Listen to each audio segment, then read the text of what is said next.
Nou man, kom maar in. Je hebt net verwachten. Een Rodi, wat verzonnen weer dan? Ja, Rodis heeft die soorten en maten. Soms ben het mislukt muzikanten natuurlijk. En de heeft Rodis die dienstbaar wezen willen. Om het zo goed mogelijk, tenminste dat vond ik altijd mijn taak, om het zo goed mogelijk voor de muzikanten te maken. Het podium, dat was zeg maar mijn territorium. En daar bepaalde ik eigenlijk alles voor de band.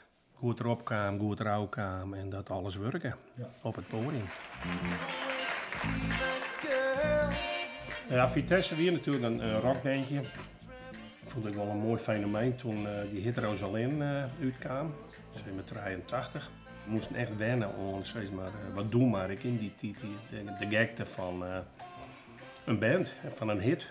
En toen hebben we een heel soort optredens dingen. Dus ja, dat is best wel een mooi ploegje op stap. Nou, een tijdje zit de sleter ik wel eens wat in. Hè? Dan kan men net helemaal goed met elkaar terug en door. Bij Van Boeien weet het heel duidelijk, Van Boeien is de baas. Die bepalen wat er gebeurt.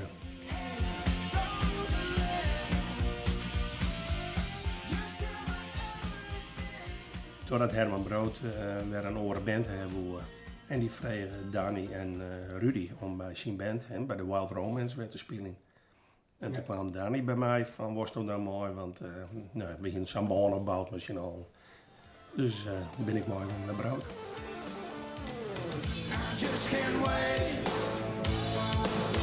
Hey honey, just can't wait. Saturday night. Hij die is in optredens. Nou, maar even een spuitje vlak voor het optreden. Dan weer gewoon dat optreden weer perfect. En dan een oude en dan brutsen wij ouw.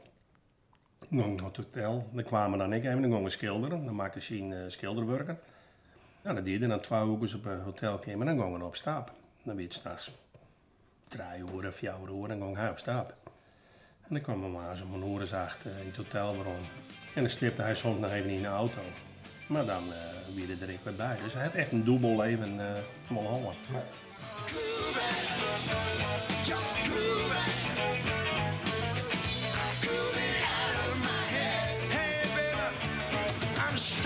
Klinkt ouderwets, maar...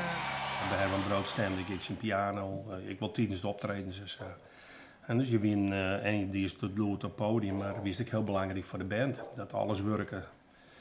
Dus dat zei ik graag gewoon. Dat alles stemt stier. Dat had er een snaar knapte, dan vervang ik gewoon tijdens het optreden een snaar. Nou, het laatste wat mijn Brood eigenlijk echt die in hebben, dat we in 88 nog naar New York. Herman gaf 2 concerten in 2 volledig uitverkochte clubs. Even de Cat Club plat spelen.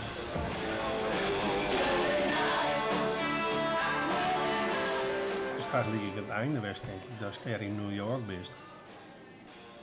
Dat we daar ter plekke dus de backline regelen moesten en alles. En ik het loodsinstallatie. En dat zijn band een oude en zo, nou het klonk, zat het Jermoes, zat het Wendwien van die, zat in Nederland of Duitsland, ik klonk. Dus het weer aan de ene kant een waardering. En aan de andere kant dacht ik, ja, dan is dit wel mooi west. Zie je hier in die bandjewereld zitten. En toen kwam ik bij Onder Friesland aan het werk. En zo is het gegaan.